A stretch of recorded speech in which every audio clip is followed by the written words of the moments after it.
বলো কি বলতে বলো। চাল একটা রুটি করে দাও। আমি চালা রুটি করতে পারিই না। আমি বলে দিচ্ছি সেরকম করবি। কেমন করে করবো বলো। বলো বলো। হাঁড়িটা চাপাবি, এত পানি দিবি, পানিটা একটু হালকা গরম হবে, দিয়ে আটাটা দিবি, দিয়ে নেড়ে নেড়ে একটু শক্ত করা হয়ে যাবে, দিয়ে তুলে নিবি। তুলে নিয়ে ছেনে ছেনে ওটাকে লাড্ডু লাড্ডু করে রুটি বেরোবি। তো বন্ধুরা দেখো, চালের আটা রুটি করতে আমরা পারি না, তো আমি পারি না, সবাই পারে। তো ওর আজকে খাওয়ার শখ গেছে। দেও বলছে, আমি ওকে বলছি আমি পারি না, দেও বলছে কেমন লাড্ডু করতে হবে। লাড্ডু গোল গোল লাড্ডু করে ভালো করে আটা দিয়ে বেলতে হবে। তো চলো সেঁকবি, বেলবো না।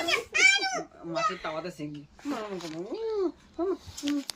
তো চলো বন্ধুরা, ভিডিওটা এখানেই শেষ করছি, টাটা।